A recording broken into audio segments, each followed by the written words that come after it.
Good morning and good afternoon to our merry Marvel lights. Welcome to Marvel Movie Talk here on the Blackcast Entertainment Network, as we like to say in the biz.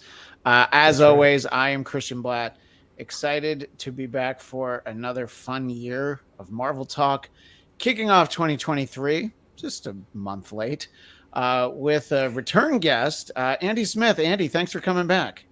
You got it, brother. I love talking Marvel movies and stuff. So Yeah, we'll talk. We'll talk Marvel. You know, I'm not gonna lie. We're gonna sneak in a little bit of DC because there's just too much news over there that we can't ignore. yeah, And one day, I think of this whenever I talk to you. One day, we're just gonna do a show, and I'm gonna say, this is for our visual audience. Andy, just spin around and tell us what's on that bookshelf. You know, just start pulling stuff off, and we'll go through it. My God, that would take so long. Yeah, well, I know that could be like a whole season of a series. Yeah. And before we introduce your collaborator, compatriot, I do need to thank you. I sent you an email message recently to thank you for making sure that I checked out Rob Liefeld's podcast, which you want to talk about somebody starting off strong in 2023, just going through comic book feuds. And oh my gosh, like every minute of it, it was just like, it was like sometimes when people have talked about other creators, you're like, oh, that's why so-and-so didn't want to talk about Barry Windsor Smith, because he's that Barry Windsor Smith stuff. That Barry Windsor Smith stuff that he dropped was I didn't know any of that, and I've never met him, but I know people that know him. Yeah. They've never dropped anything like that. Now they if you ask what do you think about Barry, they're just like, oh, Barry, he's crazy. But that was about all they'd say. So you just chalk that up to, oh, well, you look at his art, he seems like he'd be eccentric or something. Sure. But man, you hear that stuff that he was running his mouth on, and you're just like, man, dude, I like your work, but and you got to step back some. Like how around the Marvel bullpen, they used to call him Barry Windbag because he would just sit and talk and stay, for the whole day. But also joining us, Dennis Turner. Dennis, thank you for taking the time. I am glad to be here. First time on the show. Live long and prosper, everybody. Sure, exactly. Please, it's a Marvel show. I've got the Doctor Who mug. Please, we embrace. I was gonna say we embrace all of it, but not everything. Star Trek. Yeah, right, exactly. Today. But Dennis, by way of introduction, Andy tells me you have every X-Men comic ever.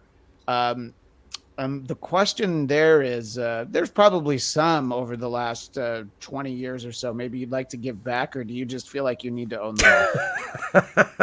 No. Isn't it that who that owns the most? Yeah, well, that's true. I'm a completist. So the issue was, I started collecting X-Men probably it was mid 70s, and I would just pick up the new ones and slowly work backwards. And I just had to eventually collect them all. The hard part was when I got down to I only needed 5 issues. Oh, 1, 2, 3, 4, 5. I just kind of went backwards. I picked up 5. I do a lot of conventions, so all the dealers knew me, and they're like, hey, I know you need 4. Here's a really nice 4 that we got, or here's a 3. And, the hard part was getting the number 1. Right. So I wound up buying a slab number 1, and it was funny. I wound up buying it, and then the guys over at CBCS, the ones that slab them, they're like, "Oh, that's not ours." And I'm like, "No." Well, you need to crack that. And I'm like, "Not a chance." We've got next week. He goes, "You're going to be down at MegaCon in Orlando." I said, "Yeah." We have a private signing with Stan Lee, and know that was your guy. I'm like, Stan Lee on my X-Men number 1. So I bought it. I went down there. I was shaking. I cracked open my number 1 and got Stan to You got to tell him what the grade was before you cracked it. A 9.0, and then it went down to an 8.5 after Stan signed it. So some people were really because they graded it and they looked and they're like, well, somebody scribbled on the cover, so now it's gone down an entire. Actually, so it was I can't imagine that a 9.0, and I know that getting into comic book grading is really getting in the weeds, but a 9.0 of X-Men 1, like the original X-Men 1, I wouldn't have even imagined that existed. And I guess it doesn't anymore because it's an 8.5. That is correct. Some of the guys were really upset about that, and I'm like, I'm never selling it, so I don't care. Well, you lost money. Yeah, I don't think so. Not with Stan on there, but once again, I'm not selling it. Matter of No, fact, it's worth more to you with Stan having signed it. Absolutely. it's my pinnacle. It's the one book I said I always wanted. And of course, my daughter's like, "Oh, when you die, it's mine." And I'm like, "No, no, no. It's in my will. It's going in my grave." And she goes, "I got a shovel." I'm sure. He told me that story, and I said, "Oh, I'm gonna have to beat up a girl now because I'm right there next to her. I'm gonna hit her with that shovel so I can start digging and grab it." I appreciate this comment in the chat from our pal Dominicus Saxon. Opened or not, I'd say Stan the Man's signature would make it a 10.0. I agree with that. It's worth more to you unslabbed with Stan's signature. Oh no, it's slabbed again. Oh, you re-slabbed it. Oh yeah. Oh yeah, no, it's slabbed at an 8.5. And the cool thing was the story was, Stan signed 1,100 books that weekend. So I got 5 signed, 4 other ones, and he was at that age where, when he signed it, it was in the big, thick marker, and you could tell it says Stan, but it wasn't good. Well, they gave him my number 1. They said, "Stan, he just picked this up last weekend." And he goes, "A number 1?" He goes, "Yeah." And he goes, "He just cracked it open so you would sign it. This is the only thing he wants on his book." Stan said, "Excelsior, get me a new marker." They gave him a brand new Sharpie, and he signed it nice and slowly. It looks so much nicer than everything else that he signed. And I got goosebumps when the guys were telling me that, because it was, like I said, a private signing that they had done. So when they handed the book to me, I was like, "Oh, it's fantastic." Oh, that is fantastic. And, it's interesting you're talking about working your way backwards. I started collecting in 1983. So the first issue I bought was Uncanny 176, which is Scott fights a giant squid. And I've argued that it's the worst jumping on point for the series. But to that point, Chris Claremont disagreed, and he said any issue is a great issue to jump on. And I'm like, and here's the thing, though. I did keep reading, so he's not entirely wrong. You know what I mean? Yeah. It's not like I was like, I read it and I was like, this makes no sense, and I never read it again. But so eventually I did what you're talking about, started working my way backwards. And when it would be like, when my birthday would come around, especially like Christmas, my in-laws, people would be like, "What do you want?" I'm like, "Oh, I don't know. Here's what I need," working my way backwards. So it's like, yeah, I'll take, Uncanny 133, which so I've stopped basically because right at like 129, it starts to get too expensive. But, I'll take very fine. I don't need a mint copy on anything. So I've worked my way back to, like 137, the Death of Phoenix was the one that at one point I'm like, oh, I don't know if I'm ever going to quite get there. But then, you just like, yeah, this is a good enough copy.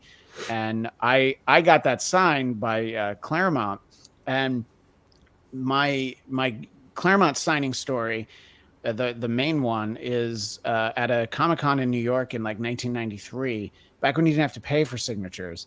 Yeah. There was a limit.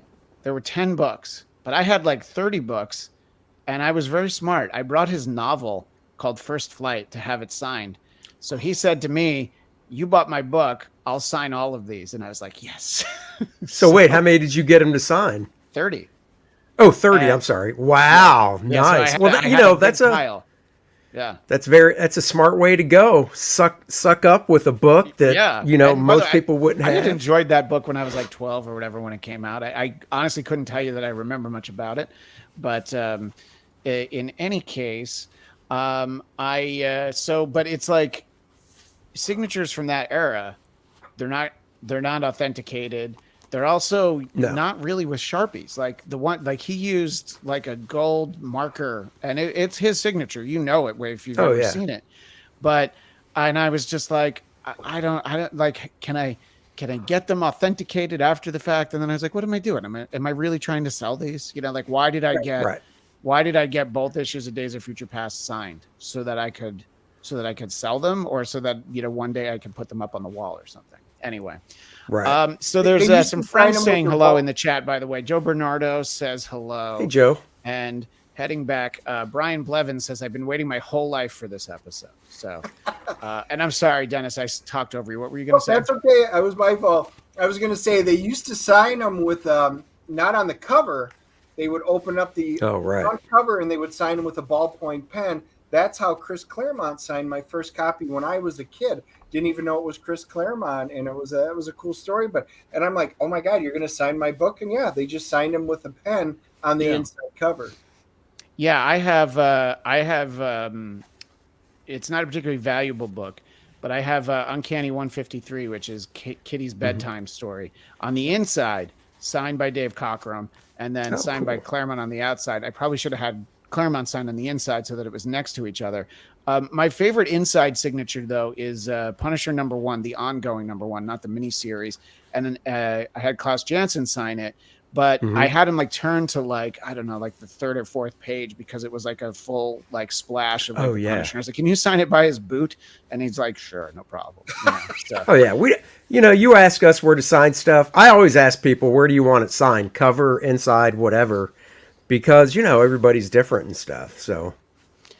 Yeah, no, I know. And obviously the last thing you want to do is sign it somewhere they don't want. I mean, a lot of times the logo of the book seems to be a good place to sign it, because you're not actually obscuring the artwork. So are there, first of all, having an Uncanny one, am I allowed to ask you how much you spent for it, Dennis? I will put it this way. Sure. My wife said, because she knew I was down to my last one, and one of the local vendors had brought one in, and he said, Dennis, hey, we got a #1 in. We know it's your last one. So I went and looked at it. My wife was with me, and it was a rag. It really was. And she goes, that garbage-looking one is $4,400? And I'm like, yep. And she goes, you know what? Just go buy a good one. And I was like, what do you mean by good? Because good actually is an industry standard term. Which means that comic book might have been a good right there, which is $4,400. She finally said, just go spend whatever you want, but be reasonable. Wow. So when I came across this book, it was almost too good to be true. So I did. I came home and I showed her, and she's looking at it, and she's like, because she worked conventions with me for a while, so she understands this enough. And she goes, I told you to buy a comic book, not a car. That's so funny, because the next thing I was going to say was when it comes time for a new car, you can show her a sensible Hyundai or, a Passat. And this is like the beat up X-Men #1. So we're talking car prices, which we'll call it a small car. Let's put it that way. So exactly. Most I've ever spent on anything other than a house or a car. I wanted an Amazing Spider-Man 121, which is Death of Gwen Stacy. I don't say this for you guys, just to make sure everybody knows. It was on a wall at the local comic shop, and I saw it, and it was only $200. And I looked at it, and I was like, it's kind of beat up. It's kind of beat up. Oh, it was beat up? I don't, a little bit. You know what I mean? Yeah. It wasn't, And then I was like, what am I going to do? Spend $200 on that? So I was like, no, that's okay, thanks. And I ended up going in the next day and paying $200 cash for it, because I thought about it for that whole day. After I left, I'm like, what am I doing? How many times is that up on the wall for only $200? And I didn't. And the thing is with those books, see, this is something my wife just will never get, is because Dennis and I do a podcast, and we did a show on this about comics for investment. And obviously a book like that, Dennis has quite a few books besides his X-Men run, and I've got a number of books as well that you definitely buy because you want it, but you also know that it will not go down in value. It'll just go up. Right. Yeah. And that is one of those books. It'll just go up. I texted my wife at a convention I was at last year. I was looking around, and everybody has giant size X-Men on their back wall, And this guy had one. I can't remember the condition it was in. I'll say the price, and I'm sure Dennis could probably guess what grade it was, but it was like $5,000 for giant size number 1. So what's that, like a 5.0 maybe, 6.0? Yeah, it's a mid-grade. Yeah. So I texted it to my wife, and I just sent her that picture, and she goes, no. And I wrote back, and I go, but you don't understand. And I was being serious. I said, I can guarantee in a decade this book will be double that. And she's like, I'd rather have a kitchen. And I'm like, a kitchen will not be double that in a decade. And so I don't have it, but she doesn't understand. So, you know, the most I've spent on a book is, I think it's I have Wiz Comics 22, which is the only cover that has Shazam or Captain Marvel and Billy Batson next to each other. It's that famous cover. Right. And I got that as a 4.5 for $1,000. And that's the most I've spent on a book. You know? Yeah. And I mean, but then like you're saying is I'm sure that at some point it will be or has already been worth more than you paid for it, you know? Right. So it's, and you're you not can looking to get rid of it, but if you need to. Not anytime soon. Reason, yeah, right. Exactly. Yeah. And that's the thing. I don't know if you know this, but you can look up to see how many copies of a certain book are out there that are slabbed. So for that book that I have, I think, if I remember correctly, there's only like 6 or 7 of them in existence that are slabbed. Yeah. And because they'll have serial numbers and stuff. And the funny thing is, I know a friend of mine has one. I have one. Another friend of mine has 3 of them. Wow. So if that number holds true, there's only a couple more out there, and I don't know who own them, but I know the majority of owners. So yeah. So it's look, we can talk about fines at conventions, and there's a lot more stories about books and not sure bought, and within the last year I was like, I'm not spending $700 for Uncanny X-Men 129, even though I want the first appearance of Kitty Pryde, and that's what it is now. It's going Lord.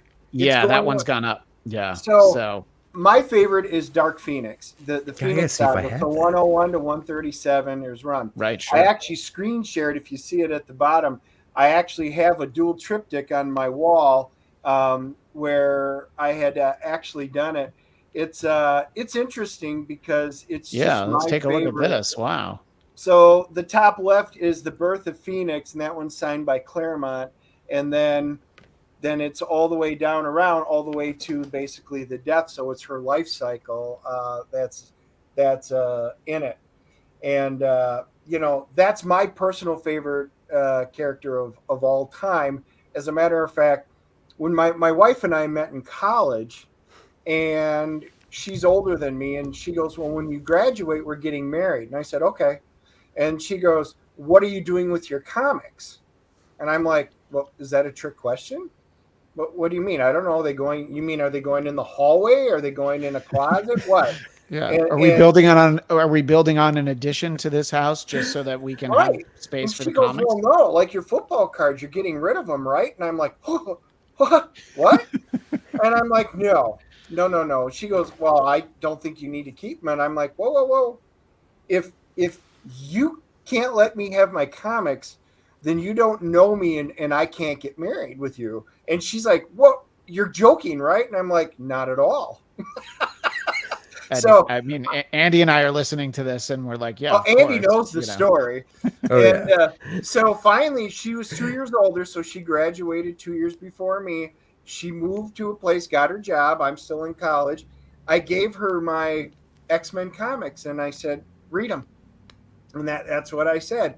And we'll see what happens. Because if she said no, I'm not getting. Because then you don't understand me, and I've collected my entire life.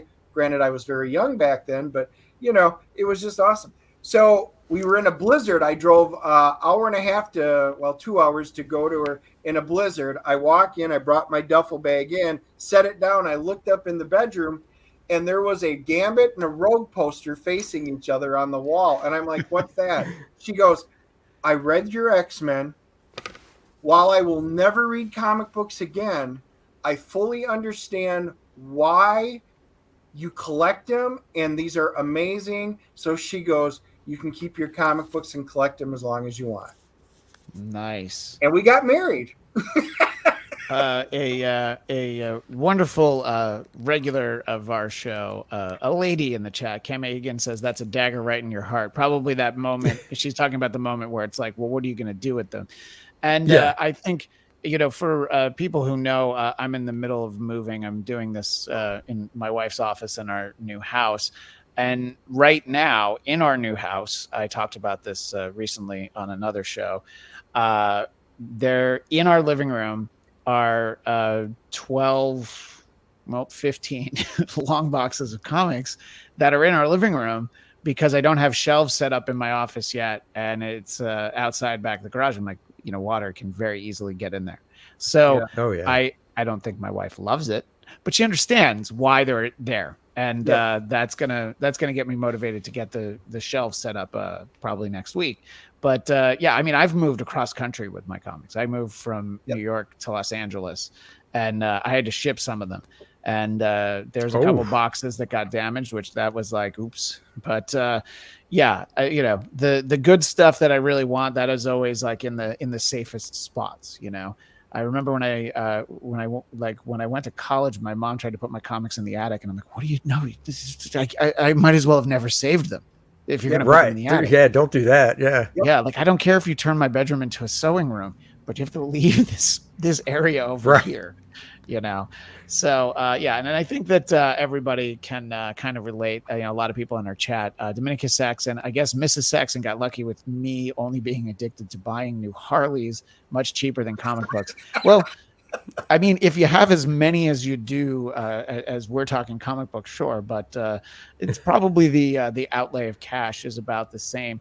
Dennis, you talked about starting X-Men in the mid 70s.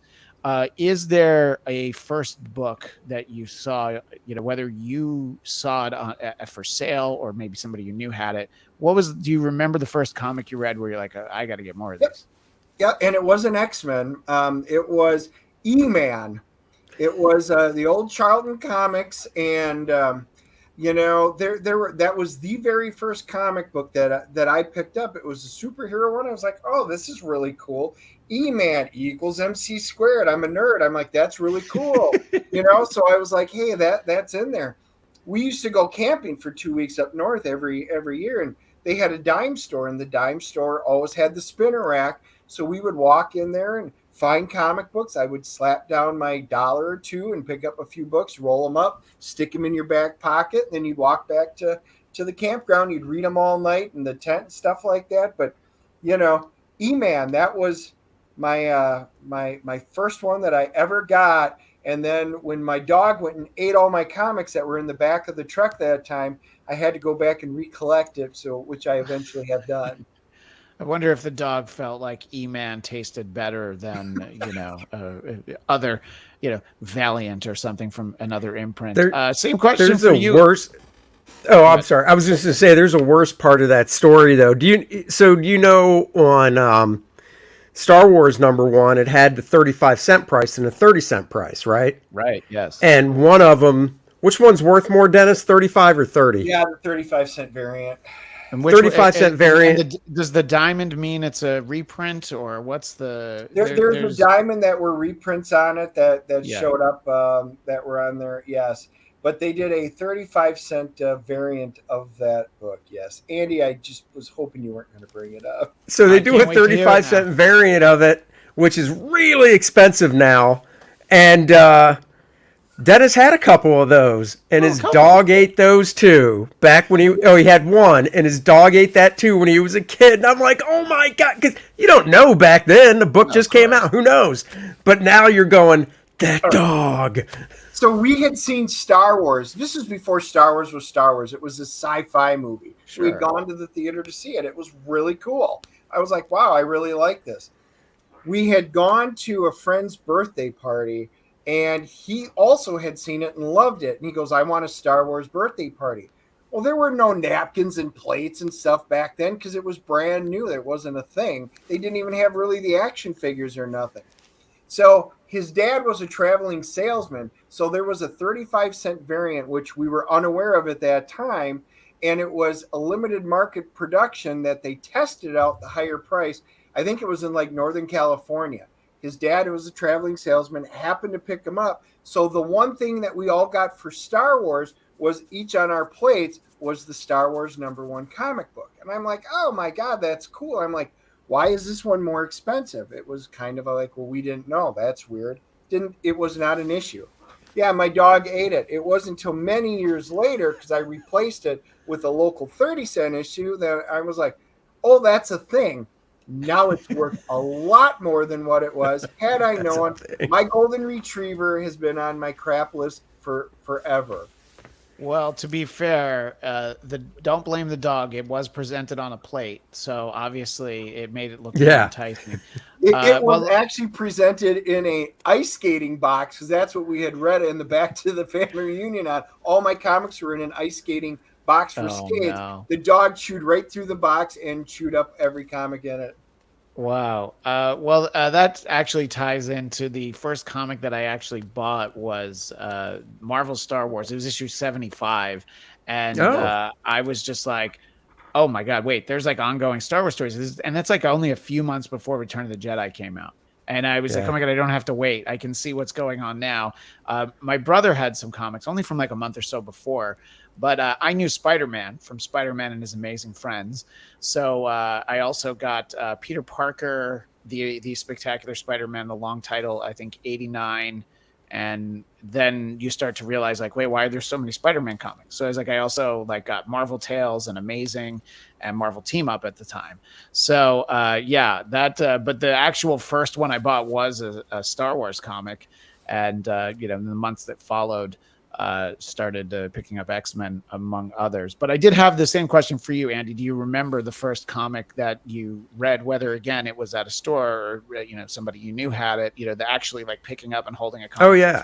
Oh no, it was the same year as you, 1983, and it was Captain America 275. So Mike Zeck, John Beatty on the art chores. I think J.M. DeMatteis was the writer. Yeah. And that got me hooked on Captain America. I subscribed to it, so I got it in that brown paper sleeve every month, squished into my mailbox, which I loved, and that was it. I love that.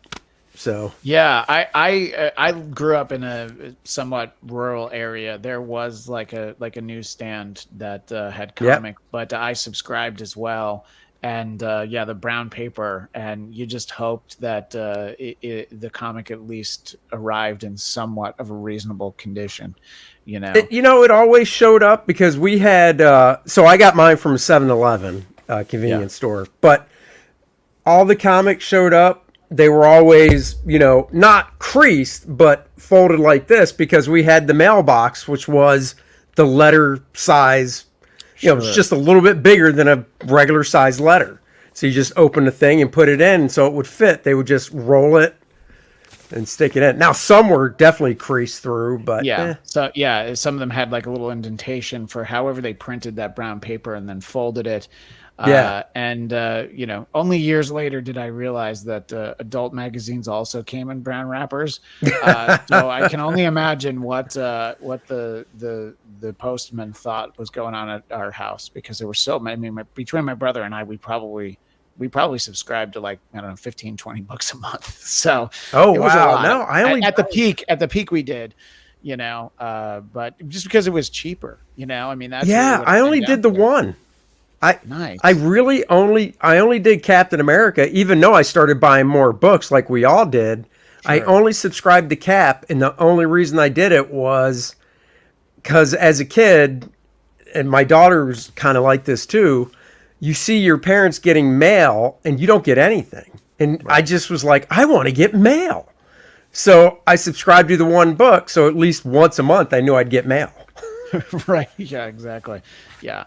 We did that for my 7-year-old. He started getting like, highlights for children and Ranger Rick and stuff Yeah. like that. It's like you wanted the mail. Joe Bernardo with this question: is the Star Wars #1 comic worth more because Star Wars #1 has a green colored Darth Vader head on the cover? I thought they all had the miscolored helmet. Yeah, that's just the way that the printing had gone out on it. It's actually worth more because it's the 35-cent variant. And Right. yeah, that's funny. Well, we'll move on from books and signing and things, but Jeff Winstead, who is a great friend of the show, has a great comic out there himself called The Alternate. I asked Rick Leonardi to sign page 12 of Amazing Spider-Man 279 because there was a particularly awesome Silver Sable panel on that page that always stuck with me. Yeah, I get it. I mean, that's like I was talking about the Punisher #1, having Klaus Janson sign, underneath Frank's boot, just because I'm like, well, the signature is going to look cool there. Not thinking about, getting it slabbed and putting it on a wall and what it would look like. But just like when I'm flipping through it, it's going to look particularly cool. Well, I want to obviously focus on some of the Marvel stuff that's coming up this year. We're like 2 weeks away, literally to the day from when we're recording this. We're 2 weeks away from the release of Ant-Man and the Wasp and Quantumania. I've enjoyed the Ant-Man movies. I think Paul Rudd, when they say, he's going to be Ant-Man, I'm like, okay, I guess. But he's perfect for the tone that they've set for the character, and I enjoy whenever he showed up in Avengers movies and all that. So I'm excited to get to see Kang on the big screen. And so I'm looking forward to that one. I don't know that it's, I think that there's probably more nervous energy about like, well, what's going to happen in Guardians 3. So I might be looking to that a little bit more, but I'm excited about it. I enjoy it. I'll ask each of you guys though, what's something that is coming up soon from Marvel that you're looking forward to? I'll ask you first, Dennis. Movie or series, or could even be a comic you're particularly excited about. What do you think that they have coming up in 2023 that you're most excited For about? Marvel, it's going to be the Guardians. I mean, I've been a fan of the Guardians. So when they first were announcing, oh, we're going to do a Guardians of the Galaxy, I was like, well, what version? That was my first question. Yeah. And I was going back to Martin X and some of the older ones, and I was like, oh, this is what they came up with, kind of a mixture. I'm like, don't know if I'm going to like this. It's not like the comics. And then when they released it, I was like, they took virtually unknown characters, made them funny, made it enjoyable, and that's what it was all about. They have been right up there as my favorites. 2 came out, and I'm like, I don't know if it's going to hold a candle to 1. Yep, it sure did. So I've got high expectations for 3. Yeah, no, I agree. I think James Gunn was definitely the right person to set the right tone. And yeah, I agree. Like those were not the characters. Like, Yondu's not even a Guardian of the Galaxy. He's like off to the side in those movies. And he was kind of the one I remembered. And Rocket Raccoon, I knew from his like standalone series in the 80s. Like I didn't even think of him as that.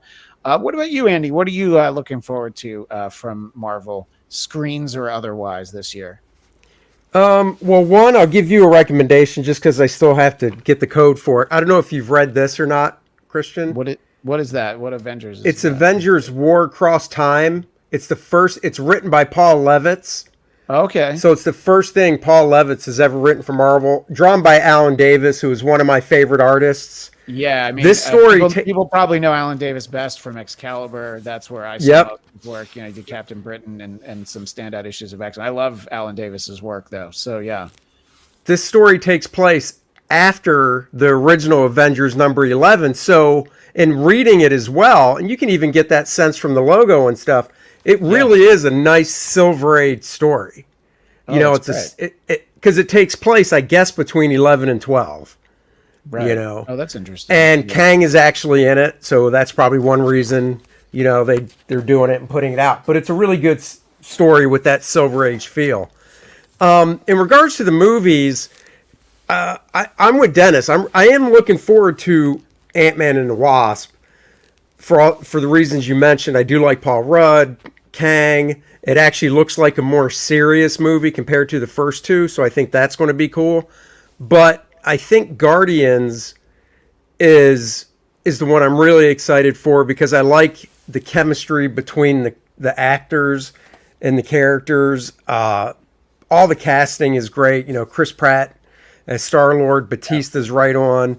You know, I'm real curious to see how they pick up with Chris Pratt in this version of Gamora that, you know, doesn't know who he is and stuff. So if their relationship gets back together or not. Because the big thing about the movie is, well, and also Warlock too. I got to mention, I love Warlock. Yeah, no, that was going to be what I jumped in with was, you know, we don't know what he's going to be like on screen because we haven't seen him yet, you know, other than. Well, we've seen him in a trailer, but right, besides yeah, exactly. that, yeah. But to really see him interacting with them, yeah, I'm very curious about that. But so, sorry, back to your other point. No, I was just going to say, so him as well, from the standpoint of just the casting. Because we all remember that actor when he was younger playing these nerdy types because he was this skinny dork-looking guy. And now look at him, you know? I mean, and it's funny because I can relate to that because like him, skinny, nerdy guy. And then now look at me. I could be Warlock. Skinny, nerdy So all I need is the gem. Honestly, that's it. And we're brothers. But I think the big thing with Guardians is so many, you know, Batista's done after this movie. Yeah. So you want to see, do they kill him? Do they leave it open because an actor says that, but maybe a couple years down the road, they back up a truck full of cash and the actor's like, why not? You know, and either I'm totally making this up or didn't Chris Pratt say this could be his last one too, or no? He did. I don't know if he said that, but I think that's the expectation is that he probably wouldn't do more Marvel movies, you know? I mean, because whatever that contract is, he can get more, you know? I mean, he's also done with, allegedly done with Jurassic Park movies or Jurassic World movies, whatever. So, yeah, I think he's probably looking to do some other things. And that's my question about Guardians 3 is like, oh, any of them could die. I'm sure they won't all die, but they could really, you know, just close the book on a lot of these characters. I feel like Rocket and Groot aren't going to die because they can get different actors. Look, especially for Groot, let's be honest. You know, but for in terms of all like the humanoids, any of them could be gone. I would hope that Mantis sticks around because I feel like we're just starting to get to know her. I was going to say out of all of them, I think Mantis is probably the only one that would be open to sticking around because, you know, and this isn't a slight against her, but she's not a huge actress. I mean, we've all seen her in other things, but it's a part because I think we all can agree that Guardians of the Galaxy as a movie franchise is probably done with this version at least, right? So if there's other movies where they want to pull in these guys as cameos, even though Chris Pratt said he might be done, I mean, you can shoot a cameo depending on what it is in like a few days and get paid really well. So why not? You know what I mean? Yeah. And I mean, it's like, you know, we were talking about Stan earlier. When Stan would do his cameos, he would do like, you know, 5 of them or 4 or 5 of them over like a week or so. You know, they'd fly him out to Atlanta and be like, all right, we can actually, you know, drop you into a couple of movies. Here's how many weeks it would take. How much money would that cost? And, you know, a lot of actors have that price tag. You know, Robert Downey Jr. might not, but the rest of them probably do. Right. You know, well, but Robert Downey Jr., I thought originally he kind of had, maybe I didn't hear this, but I thought when everything first started, there was an ending for him as well in his mind. But then when he saw how well everything was doing, it's like, man, I'd be crazy to get off this because he was the linchpin of everybody. Right. Yeah, exactly. And, you know, now that they've opened multiverses and quantum realms, you can bring back any actor as an alternate version. You can take them from a different point in time. So really, we can get anybody back at any time. It's just if the price is right. Look, Hugh Jackman, I believe, meant it when he said he was done. But then it's like, oh, but I could do a Deadpool. Yeah, all right. You know, that's probably all it took was like how much to do a Deadpool movie. Sorry, what'd you say, Dennis?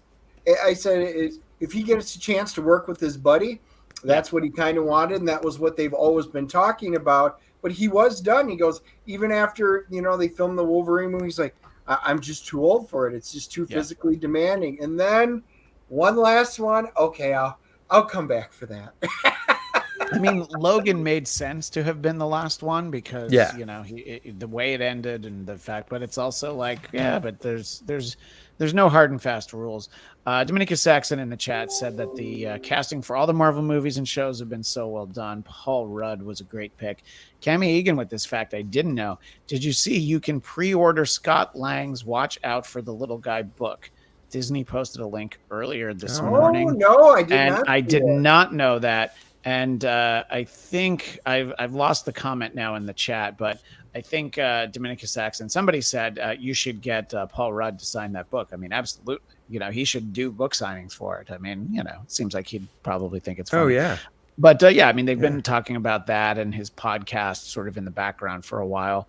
So, I think that even the Marvel movies that haven't been my favorite, I've never walked out with the pit in my stomach like I did after like the Joss Whedon Justice League, where you're just like, oh man, they really missed it.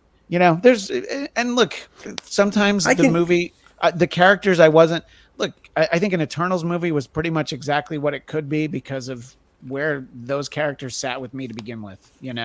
I didn't hate them, but I never loved those characters.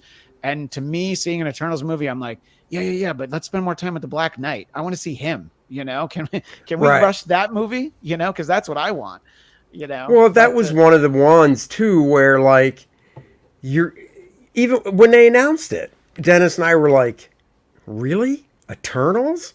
And I have, I love Jack Kirby. I loved his original Eternals, but still, I was just like, you have so much more in your catalog. And did you throw a dart at a board and it hit Eternals? And you were like, well, the dart spoke. We have to do it. I mean, what? So, because I was going to say, until you brought up the Joss Whedon Justice League, I was going to say Eternals was the one that I got out of. And I was just like, ugh. But if I'm comparing it to the Joss Whedon Justice League, I'd probably take Eternals over the Joss Whedon Justice League. There's only one movie that gave me the pit. I was so angry when I walked out of it. When I went and saw it, Andy already knows that he's shaking his head. I am. Green Lantern. When that Ryan Reynolds Green Lantern movie came out, the first half was good when it was dealing with his life and, Carol and everything like that. But man, the moment he put on the superhero fake suit and the worst villains ever, the story writing was absolute garbage at the end. I walked out. I was so pissed. I walked in the comic shop and I said, cancel all my Green Lantern titles. Cancel. Matter of fact, you might as well just cancel DC because I'm done with them right now. I'm so angry. Wow. Green Lantern was one of my favorite in the DC universe. And that was the end of it. I walked away, and I've never forgiven him, and I can't. I actually forgot about the Green Lantern movie. I actually didn't see it in the theater. There was so much buzz to it. I borrowed a friend's Blu-ray eventually when it came out, and I was like, oh yeah, I'm glad I waited on that one. But yeah, that's a perfect example because obviously Ryan Reynolds, great actor, can do a superhero movie really well. But he met his wife on that movie, So I guess there's at least that. He probably looks at it a little bit more favorably. Although he did murder himself in Deadpool 2 because of that movie. Right. So he made up for it. Yeah. Yeah. Oh, yeah. That's well. Let us know in the chat if there were superhero movies, comic book movies that you walked out of with that really bad feeling. I have a friend who literally walked out, and my friend Will Sterling that I do the Blackcast with. He walked out in the middle of Doctor Strange: The Multiverse of Madness, and I'm like, wow, that to me that wasn't even close to the worst one. I mean, I liked it. No, but I'm like walking out. I mean, I to think of the bad movies I've sat through all the way through, and I'm like, I don't think I've ever actually walked out. But even if it had been like a bad, if I had been watching the Green Lantern movie in the theater, I would have still needed to see how it ended. Yeah, I've only walked out of one, and for the record, I own the Green Lantern movie. He is still my favorite DC character. Yes, it's a bad movie, but that's why I call it a guilty pleasure, because I didn't mind the costume, but I agree with Dennis on the story stuff. But I walked out of, I think it was the first Snow White and the Huntsman. Oh yeah, that And that was what Chris was? Wasn't that a Chris that started that? Hemsworth was the huntsman. That's what I thought. It was Chris Hemsworth. And, I gotta tell you, halfway through it, it was, and this was the other reason I walked out of it too. It was a screening at a movie theater my buddy's works at. So when they do a screening for like employees and stuff, they're usually like 11 o'clock at night. Oh, okay. So it started at 11. Most of the time I'm in bed by 10:30. So yeah, it was already late. It was midnight, halfway through the movie, and I'm like, yeah, I'd rather go home and go to bed than watch the rest of this movie. So that's why I walked out. Now, if it was 8 o'clock or something, would I have? I don't know. But it just didn't do it for me. Out I went. When you get into that aspect of it, I went to a press screening for Battleship, and there was free popcorn. So I went out and got more popcorn. I was like, no, I'll stick around. But yeah, that might be the worst movie I've seen in a theater. I didn't pay for it, but that is probably the worst movie I've seen in a theater. But even that one I didn't walk out of. And I'm sorry, what were you saying, Dennis? No, I actually went to the press screener for Battleship too, and it was really funny. We walked in, I'm like, wow, I like the special effects. It's Michael Bay, but I was like, wow, this is not good. But it's free. I'm here. There is, right. Yeah. So there's something about the free price tag. Yeah.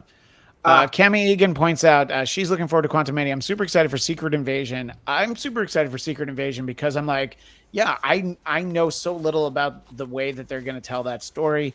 I think it'll be great to have kind of an event series. I've really liked some of the Disney Plus series, but they've kind of all had sort of a self-contained feel to them, so to have anything, I mean, I guess, She-Hulk had some cameos and guest stars and stuff. There've been a few that they've brought in some other people, but usually, like Moon Knight, you could just tell us that wasn't set in the MCU, and we'd be like, well, yeah, because there's literally like no reference to anything in that. Yeah, there was nothing. Yeah. So I'm excited to, that feels like the old, I mean, it's Secret Invasion, not Secret Wars, but sort of like the old, like crossover, like comic event, where you're like, well, I got to buy the main book. And of course the 20 tie-ins each month. And I hope it has that feeling, but not the price tag attached to it. Secret Invasion, I'm just wondering, they obviously can't do the same twists that were in there because, the main queen, she's not even been introduced into the MCU here. So I'm going to be curious to how they're going to work it and what characters they're going to utilize. So it'll be interesting to see what they do with it. Yeah. I mean, and please keep sending comments in the chat. We'll get to them a little bit later. And I will read any comments that catch my eye. I don't hold out for super chats like some show. I'll read the real comments. That's fine. You don't have to pay me for me to read your comment. So please let us know what you think. I do want to transition to talking about something that you guys are working on. But first, Dennis and Andy, how did you guys first get to know each other? I think have you worked together before? When did you first meet? I'll ask you, Andy. What was that? It's funny. They closed them down in San Francisco, but there are bathhouses here in North Carolina. Yeah. And by the way, they're not really closed down. You just have to know. You have to know a guy. Yeah. No, that's not how we met. You have to know, but you do have to know him. Yeah. No, that's not how we met. Dennis is actually also a licensed masseuse, and I happened to get the short straw that day and not get a chick. No, that's not how we met. No, Dennis was helping out a buddy at a comic shop in town, and he would help out that one important day of the week, Wednesday, when new books arrive. So, and I, like clockwork, when books came out Fridays, I was there every Friday. When it was Thursday, every Thursday. I'm there every Wednesday. So I would go in and we would just talk and stuff, and we had the same interest in comics and movies and whatever. And this is like, 6-7 years ago. And that was basically it. And then we just started hanging out and stuff. And like he said, he would set up at conventions as a dealer and I would go as a guest. So we started, we'd see each other at cons and we just started hanging out. And I mean, that was basically it. And then it's been like 2 years now since we started doing our our podcast. So we still do that. And yeah, and you referenced that you have a podcast earlier, so please take a moment, let everybody know what it's called and where they can find it. Yeah, so I think Dennis posted the link in the private chat. Yep. So you can share that. It's called the Dennis and Andy Show. We do it Wednesdays at 5 p.m. Eastern Time. And we try to have a guest every week, if not every other week. And the weeks we don't, we just talk comics. And then, so that's our live show that's once a week. And then we do movie reviews. Now we're getting into doing them weekly. So we're actually seeing a movie tonight, and we'll do a pre-record review of a movie that's like, 10 minutes long just to pop up so people can just drop in, check it out, and, decide if they want to see the movie or not. So we do that. And it's just any kind of movie, or do you try to have it be comic superhero movies, or just any movie? No, it's anything. We've done in the past. We just did Megan or Megan, the little robot doll AI thing. Right. We did that. We did the new Glass Onion Knives Out. Tonight we're actually seeing the new M. Night Shyamalan Knock at the Cabin. Is that it, Dennis? I always get the titles wrong. I think that's what it's called. Yeah. It's the Armageddon movie. So, we review movies that are in the theaters, also big ones that are on Prime or Netflix, stuff like that. Shows, when, we would review a lot of the Disney Plus, like the Marvel stuff that would come out there, sci-fi stuff. So we like to do movies. Just anything. Reviews, yeah. And then comic books, we do comic book reviews. And I do what we call quick flips on Wednesdays, where here's the new comic, here's a lot of the indie stuff. I do a quick flip through so everybody can see it. And sometimes they're like, wow, I didn't even know that was out there, and then run to your local comic shop type of things. I'll do full reviews on them, unboxings. We do comic calls when we go to conventions. So, we do a lot of different stuff, but it's all nerd related. Yeah, no, I think that's you very, very accurately basically described the podcast that I do called the Black Cast that we've been doing for 10 years. It's a little bit of everything. And I think I have the standalone show, Marvel Movie Talk, where we mostly talk about Marvel. Things spill in there sometimes. But I think, it's good to not have just the narrow focus of it because, I kind of wanted to see that Megan movie, but not enough that I could justify like, hey, I need to stop packing and moving and, all the important things. It is. So the wrap up quick review of that is, it is worth the watch. It is not necessarily big screen that you have to see it on the movie theater screen. By the way, it's available digitally now. Like that's it was a really short window for a reasonably successful movie. Usually a movie that flops, you can get it a few weeks later, but that it's still in theaters. Yeah. And they've talked about a sequel. So when we do our reviews, we go by. We like to say we CGC rate them. So the CGC is the comic book grading systems, basically 1 to 10. So that's what we do. So I'm trying to remember. I think I gave Megan an 8. Okay. Do you remember, Dennis? Yeah, I think we were right around an 8.5 for that. It's good. So much better than we were expecting. It was a surprise. It's almost as good as Dennis's copy of X-Men #1. Almost. So it's that's true. But Stan Lee didn't sign that movie. No, Stan would have if he don't. I don't see why he wouldn't have signed it. So let's take some time now to talk about Kor-Drath, and I hope I pronounced it correctly. I wanted you to explain how it came about that you guys are collaborating on this, and also, please take your time and explain to people how they can get involved with this. Okay. So I'm actually going to post the link in the private chats if you wouldn't mind sharing it. Sure, I will share. The reason is because if you go to Indiegogo and you type in my name in the search box, you'll see my past campaigns, but for some reason this one's not showing. And if you type in Kor-Drath, it doesn't show either. So people really should use the direct link that you shared. Yeah. But basically, all my career, I've been doing comics. I started in 1991. I've done mostly superhero stuff. And, about 10 years ago, I did Red Sonja crossover with, well, thank you very much. Cam Egan says that's a badass cover. I agree. Thank you.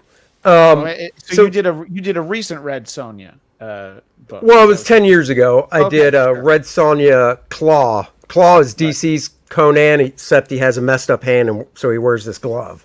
Right. So I did that crossover about 10 years ago, and then after that, I did a Claw miniseries. But that was my only real, that was a total of 10 issues. But I really enjoyed drawing that genre, the fantasy barbarian type stuff. So after my the book before this, which was my superhero book, because I'm doing everything through Astonishing Comics, which is my brand, my company. I was telling Dennis, I said, I think I want to take a break from the superhero thing and do something different. And we were actually driving to a convention, and it was almost a year ago. It's probably in March or April last year. We were driving to a convention, and this is when I brought it up to him, saying, I want to do something different.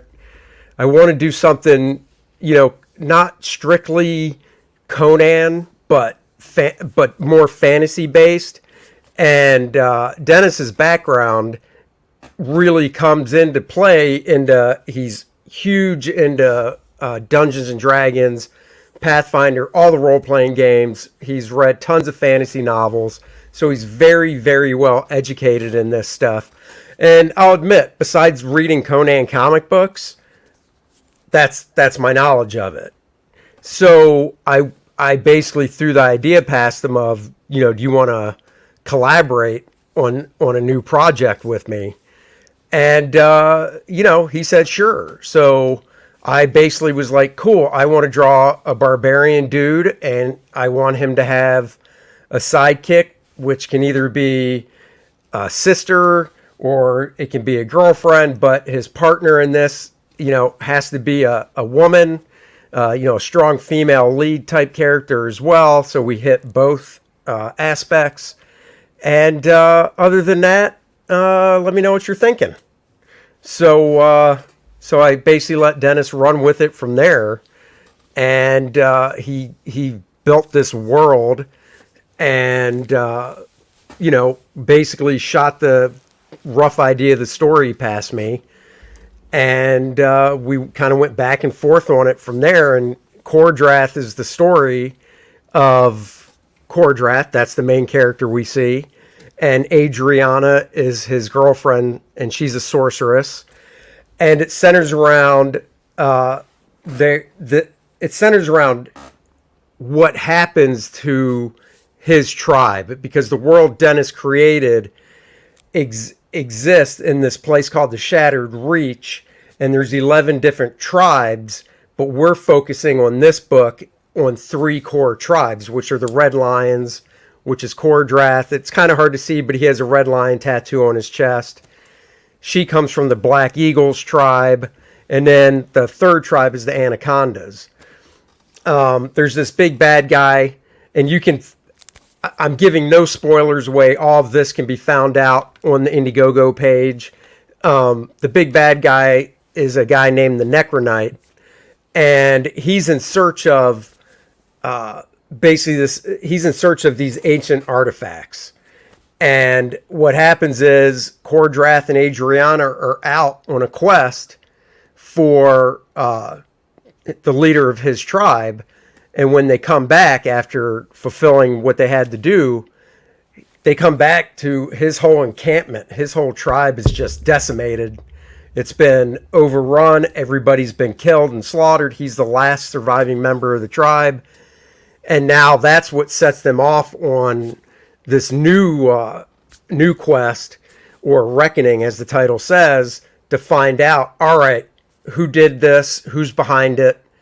We need answers, basically. So it's a hero's journey, but it has elements of Conan, elements of Game of Thrones, and Dungeons and Dragons as well. And there it is. Yeah, so you can find it at Indiegogo. Andy Smith, just putting in your name, like you said, it brings up some earlier ones. I remember that I backed a project called First Man a few years ago, which That was I think before turned this. out Yep. great. Yeah, but we've got this one, Kor-Drath, Kordrath for our. Well, there's a hyphen, so I've already messed it up. Kor-Drath. So if you want to find it that way. But I'll also post it on social media. And, I think people at this point are fairly familiar with crowdfunding, how it Hmm. works. There's always different levels and things. And look at this. You've posted the first 8 pages Well, no, on. actually, so because it's not searchable, Right. we created Kor-Drath.com. So if you Okay. click that link, it takes you to Kor-Drath.com where you can Oh, read I the see. first 8 pages. Okay, so you can read. Yep, I see it. It's a hyperlink. So yeah, read pages Yeah. 1 to 8 there at Kor-Drath.com, and so you can see some of it here. And Yep. yeah, so people can kind of read about what they get. And what I always like about these, when you can get some alternate covers, and there's always the nice black and white one. So yeah, I think that people can definitely find it there. Dennis, what are your thoughts about being involved in something like this? Well, it is kind of fun, and it's exciting in a lot of ways because my background is role playing. We do short stories. I've been role playing since like 1983. Everything from Dungeons and Dragons to Boot Hill, Star Wars, Earth Dawn, Robotech. I mean everything, Star Trek. So we were going through it, but I have played D&D in every version of it consistently since the early 80s. And when Andy said, I really kind of want to do a book like this, and he goes, I know you deal with it, and I'm like, well, yeah, I can. What do you want to draw? And we all know Andy draws phenomenal, big, strong, burly men and incredibly gorgeous women. So I'm like, well, we don't want to do a story based on dwarves. We obviously want to do humans, and barbarians really could do it, and they're a small part of it. But this is your first dipping your toe into this very immersive world, and then you start getting have to get introduced later on to other races and characters and interactions. It's a completely different magic system than what you'd be used to in anything that's typical. So yeah, no, one of the guys said, Ghost said, it gives me holy diver Yeah, vibes. I was So literally about to put that up. This cover's giving me Dio Holy Diver vibes. yeah, I and had the that. funny thing is, every single person. So on our channel, one of the other reasons we went this direction was we've been doing live streams for so long and in our stuff, and we've got so many of our fans that are in there that like what we do. They're all role playing fans. They like sword and sorcery, fantasy stuff. So I was like, it's just kind of a natural fit to do it. And then when we started putting this together, they were like, dude, that is so metal. Everybody started saying how metal it was, and hence why we wound up going, you'll see a little later, the metal t-shirt that we wound up doing, and then Bud Roos Lilith t-shirt and stuff like that. But yeah, it really does have an awesome metal vibe to it. And Dennis also wrote one of the perks in the campaign that you can get is, and you can get it separately and not even get the book if you don't want. He's writing a game module in the vein of the old D&D ones, so it's an actual playable game too. So, and the characters are also playable because they have their own stats and stuff that match up with, of course, what we're doing, but they also match up with other role playing games. So if you want to play the characters with whatever, you can.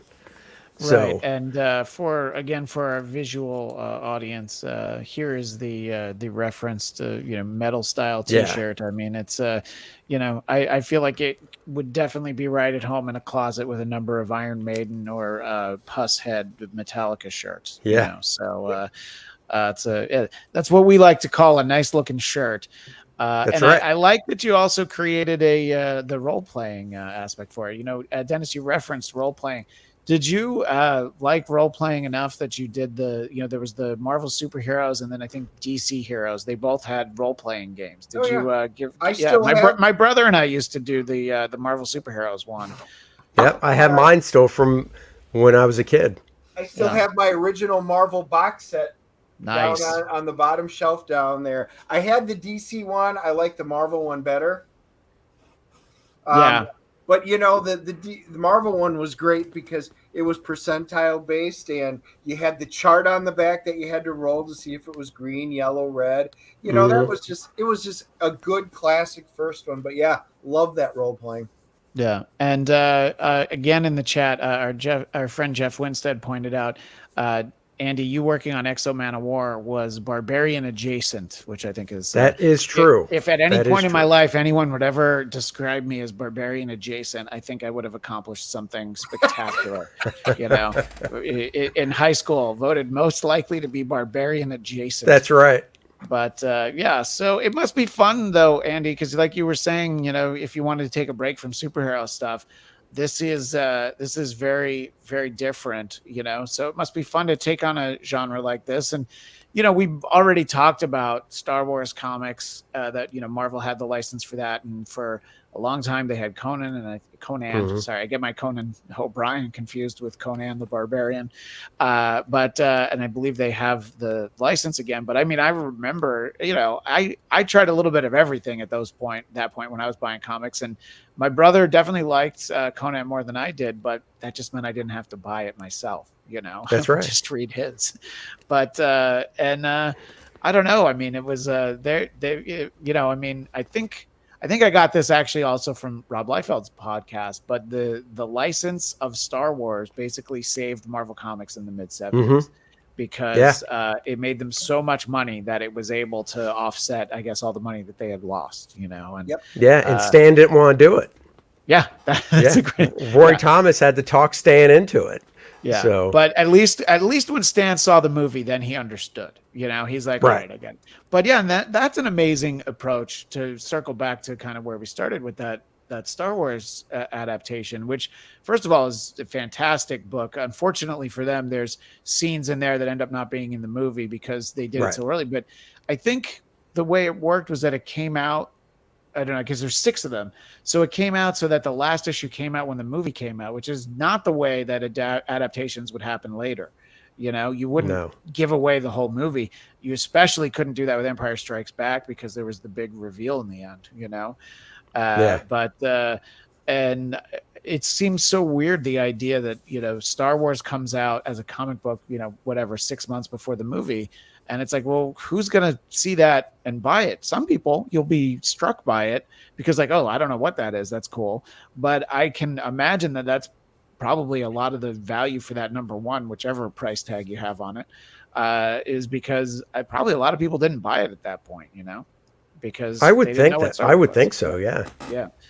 But so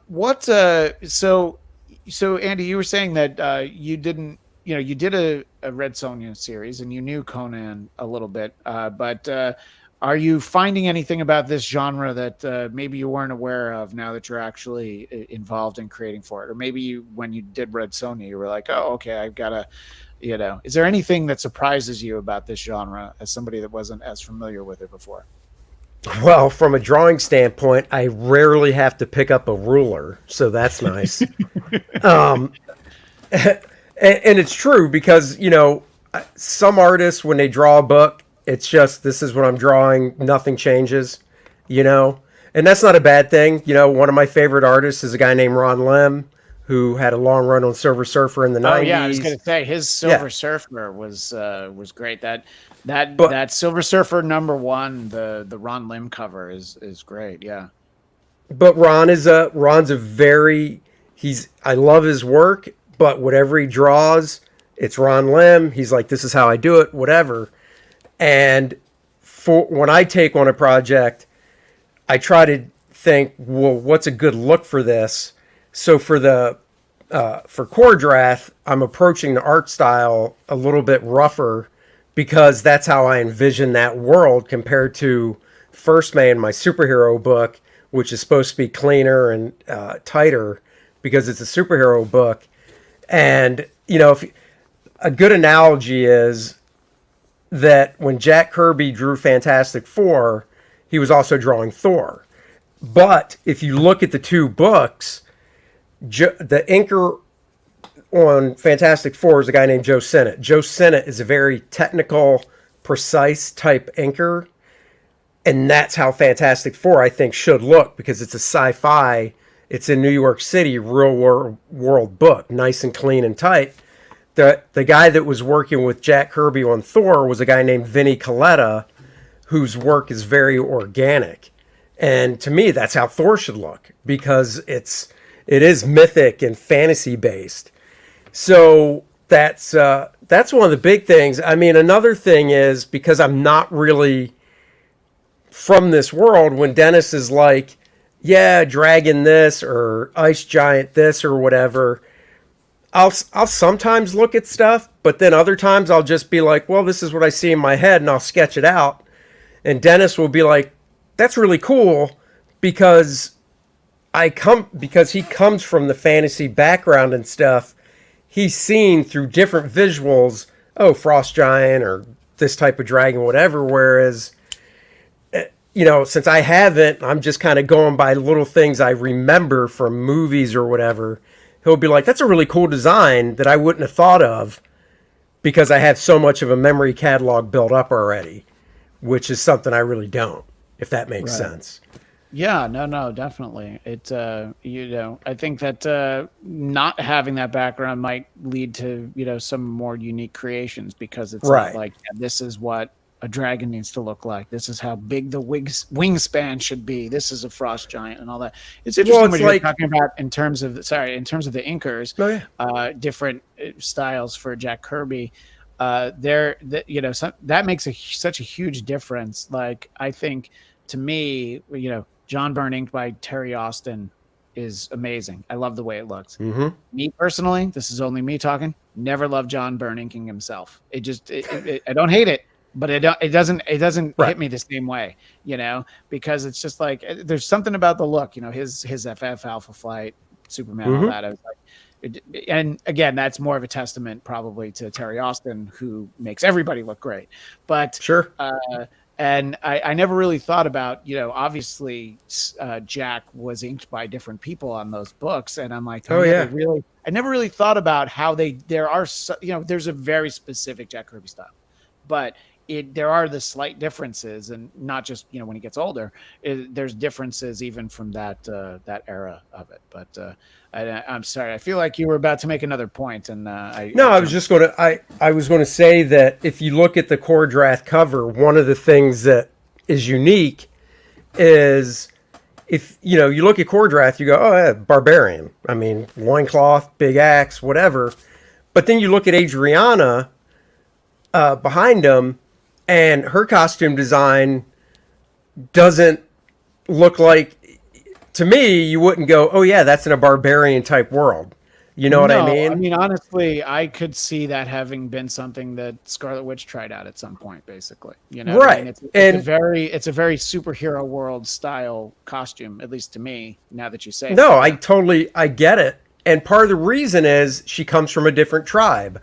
So when we introduce her tribe, most of the people in her tribe will wear something along those lines, that design style. Whereas in Kor-Drath's tribe, they're not all just wearing loincloths and bare chested. Some guys have like, a leathery type shirt on, whatever, with no sleeves, but it's all along that design style.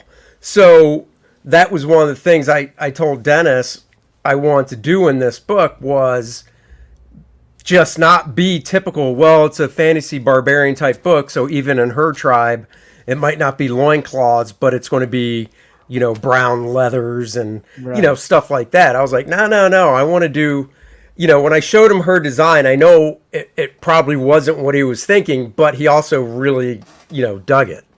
Well, Dennis, you might appreciate Cami Egan's comment, because we've seen that wall in your house. I'm getting Jean Grey Phoenix vibes, which the green regular Phoenix and the red dark Phoenix costumes are two of the best comic costumes that I can think of. So I think I see that as very high praise. So thank you, Cami, for saying one that. stipulation I had if I said I was doing this book, and I said it's going to be a female companion. I said it'll be the girlfriend.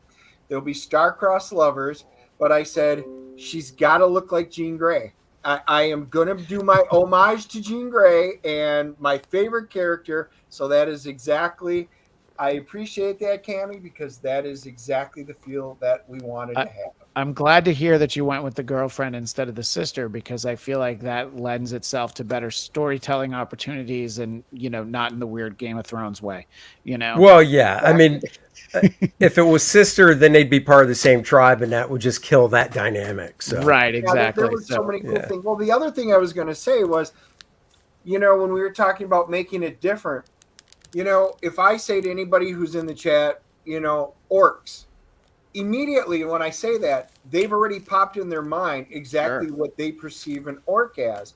And as Andy and I were talking about it, we're like, well, we don't want orcs to look the same. Every orc should be unique. Every giant should be unique. Every dragon should be unique. They shouldn't be like little miniatures that you go by. They're all completely unique. So when he's drawing them, like you can even see on that cover, even on the skulls and stuff like that, everything is different. There aren't two creatures that look the same.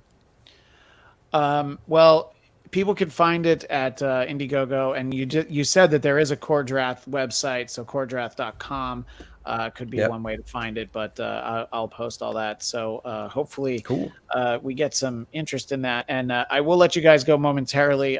There's two more things. The first is to get back to Marvel news for a second.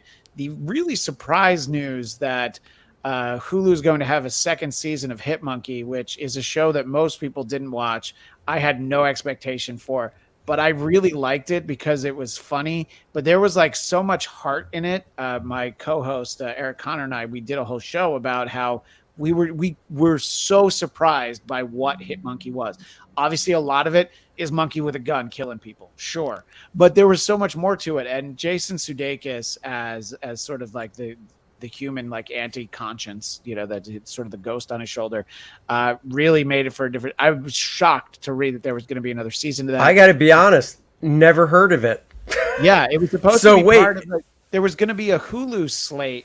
MODOK and Hit Monkey are the only ones that made it. They were going to do also. Let's see, what was the other one? Howard the Duck. Kevin Smith actually. Oh right, yeah. They at least wrote scripts. So Kevin Smith was going to do a Howard the Duck show, and then there was Dazzler and Tigra. Although I know some people say Tigra. Mostly me as a kid called her Tigra, but of course it makes sense that her name is Tigra. A friend of mine was going to do that show, but then they only did the two, and then just sort of the way that Marvel TV got consolidated, MODOK wasn't happening for another season. We had the creator Jordan Blum on a couple of times. Great guy. He's moved on to other things. But I was shocked to hear that they were doing more Hit Monkey. I would say check out a couple episodes. They're only half hours. Yeah. You might be surprised, but it might also be a little bit of exactly what you expect it to be. But I like Jason Sudeikis, so that's a selling point. And obviously it's animated, I assume. It's very different than the soccer show that I just blanked and can't think of the name of. Oh my God, Ted Lasso. Ted Lasso, yeah. I was just like, I love that show. I could see him with the dumb mustache, and I'm like, wait, what are those two words? I drive by a billboard for it in Burbank all the time. So I wanted to make sure people knew about that. And before I get to the final question, Daniel Drew wants to know, have I voted in the X-Men election? I voted for Dazzler. Michael Shirley voted for Dazzler. We both had Jubilee as our second choice. I don't really dip into current continuity X-Men very much. But that would be really tough. I love Dazzler, but I love Disco Dazzler. So if she's not wearing the roller skates, if she goes back to like the blue costume with the headband, I'm not really not that interested. No. Jubilee, I've talked about Jubilee and that my wife and her sister are Chinese American, so they grew up watching the animated series. They loved that there was a Chinese girl on the team. So I grade on a curve, but they're basically the same character, really, Dazzler and Jubilee. So it's almost like, which one are you picking? So I don't know that I'm gonna take time to vote, but I like both of those characters for sure. But what I wanted to talk to you guys about before we wind up, there was a very extensive announcement from James Gunn and Peter Safran. We're going to stop talking Marvel. We'll actually talk about the other side of the fence. We'll talk about DC for a moment. And I just wanted to let each of you pick one thing that you're particularly excited about. Judging from earlier in our conversation, I feel like you're both excited for any kind of do-over with regards to Green Lantern. But I'll ask you both. I'll ask you first, Dennis. From that announcement, is there something that surprised you? Is there something that you're particularly excited about? What were your thoughts? We're not going to. I'm doing another show tomorrow. We're doing a Black Cast where we're going to go through everything. But I wanted to cherry pick a thing or two from this. And if you're excited, really excited about two things, it's okay to say two. Well, Swamp Thing was the only thing that just that hit me, and I was like, finally, yes, we are getting very excited about Swamp Thing. Yes, I was very excited to hear that. The majority of the announcements I could sum up in one word: meh. I mean, nothing really was like, oh, because Tom King's really the force behind it. And the Tom King stuff, I really feel, has been some of the weaker stuff. The Supergirl vision that they're going with was by far some of their weakest stuff. And I was surprised by that. So then they get to Swamp Thing. I'm going to interrupt for a second. Have you hacked my phone? Because I had a text conversation yesterday that basically every word you just said is the Tom King, really? And that Supergirl, really? I not only do I agree, but I won't divulge who's on this text thread with me, but there were a couple other people that's really what they thought. I was like, what are they doing? Give them the thumbs up for me, because I was like, so then they announced Swamp Thing at the very end. I think it was the last thing. And I was like, oh, finally something to get excited about. And then he goes, but, it's not going to be part of the DCU continuity, and we'll just label everything that's not as Elseworld. And, so while it'll be cool to be Swamp Thing, it's not going to be a part of all the rest of the stuff that they're trying to put together. So I was like, all right, even that, they just took a pin and just kind of put a little hole in that one. So I'm still excited about Swamp Thing, but honestly, the rest of it, especially with Cavill not being Superman and Gal Gadot not being, Wonder Woman, and they're keeping Ezra as Flash, and I'm like, I expected a really big, huge announcement that was going to be exciting, and I didn't quite get it. They've still got a lot of money sank into that, and I do mean sank into that Flash movie. So they have to have Ezra Miller. But, I have a very close friend who hopes that they use this opportunity to bring Wally West in as the Flash and just, say goodbye to Barry for a little while, let Barry live on TV for however many more seasons they do that show. But I think, I think that I guess they wanted people to rest assured that there'll still be, more of these Matt Reeves Batman movies. I just wonder which Nirvana song he's going to play too many times in the next one. But, there's some good ones. But what about you, Andy, as we wind things down? What stood out to you? Good, bad, and different? What stood out to you from the DC slate? So, real quick, the Flash TV show, this is its last season. Okay. So when it debuts in a couple weeks, it's over after, I think, 13 episodes. Okay. So anyhow, the funny thing, the one thing about the video that stood out was how much he was like, and the Flash movie coming up is going to be the linchpin that reboots everything. And I'm like, you weren't even part of DC when this Flash movie came around. It's literally like trying to just repaint an old car or something, because he also did that with Aquaman, which is like, dude, Aquaman was pushed a year. So okay, but I am with Dennis. I perked up with Green Lantern and Swamp Thing. Green Lantern because he did mention Hal Jordan and Jon Stewart, so I like that. It's nothing against Jon Stewart, but I grew up with Hal. That was always my guy. So if it was just Hal standalone, I would have been fine. If it was Jon Stewart standalone, I'd still watch it, but I'm glad it's both. I just hope they do the costume justice. And then, I love Swamp Thing. I thought the TV show was actually really good, and it's a shame that it got canned after the one season. I guess with the whole Elseworlds thing, it doesn't bother me as much because it doesn't mean that they can't pull in other characters because it would be Elseworlds, but I wouldn't expect them to pull in a Batman or a Superman or a Wonder Woman anyhow. I would expect like Swamp Thing, like the majority of the book was, it would be a Constantine, characters like that. Yep. So I think they can do, and it's a movie, it's not a series, TV show. So I think they can actually do a pretty good job with the movie just exploring that part of the DC universe and pulling in those other type characters from it.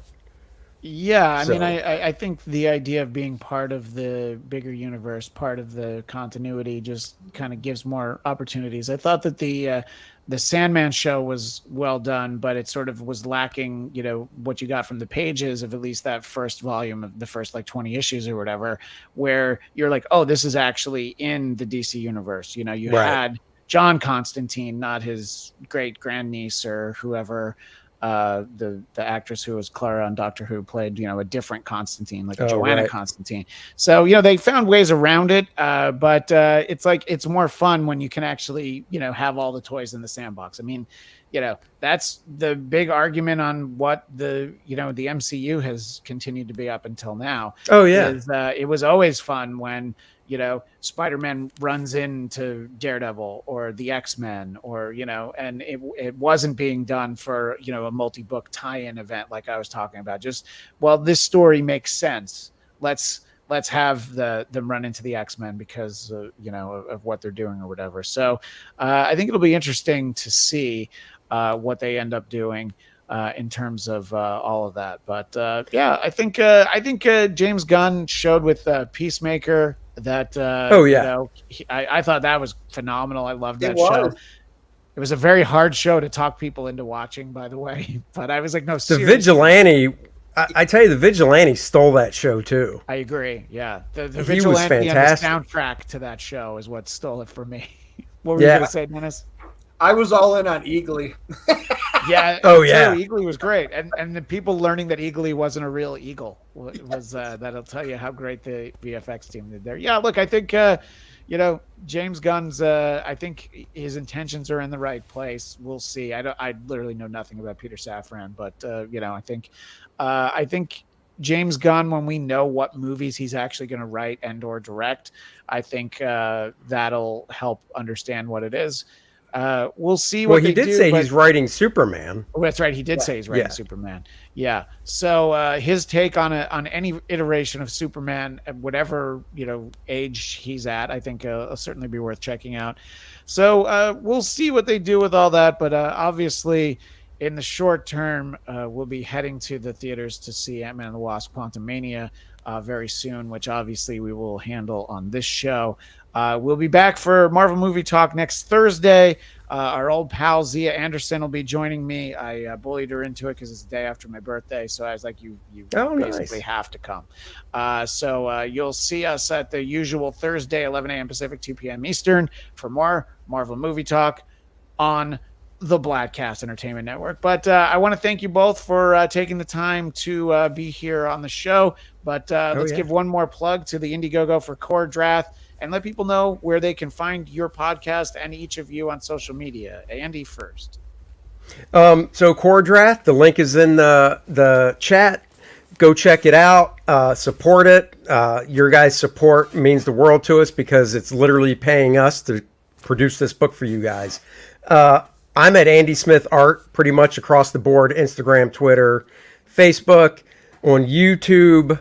My channel is Andy Smith Comic Artist.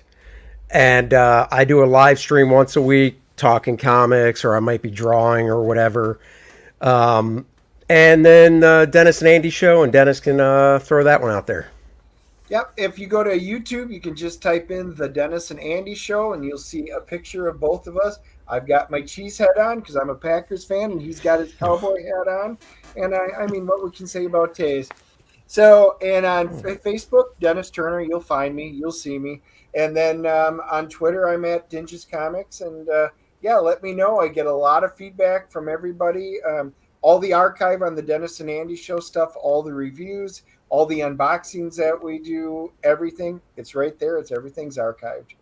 Yeah, I had been doing some unboxing / unbagging stuff during the pandemic because it was like I had to have something, and I have boxed and reboxed so much stuff in the last few weeks with the move. I'm like, oh my god, I'm gonna have to do it again because there's so much stuff that I forgot I had, and it's fun to get to show that stuff off, and I will do one where I show off that the very very middling grade Amazing Spider-Man 121 that I referenced earlier.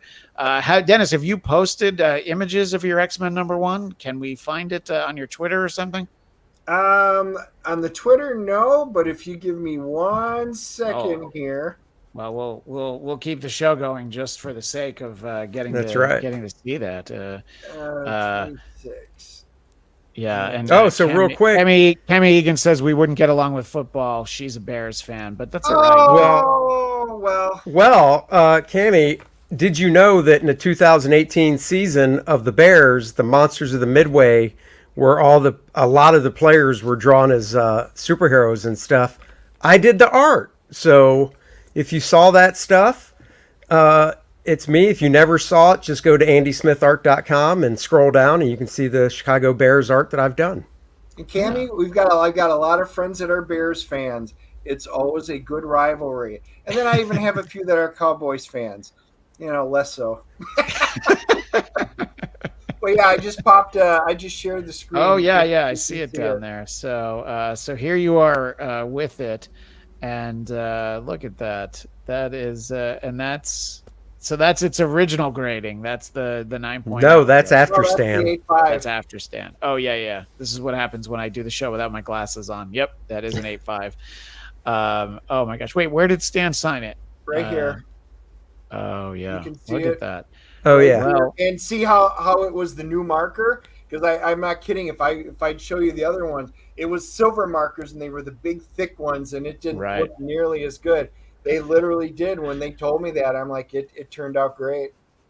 Yeah. Well, thank you for sharing that with us. I mean, obviously just the image. He's not sharing the book with anybody, even his kids, as he established.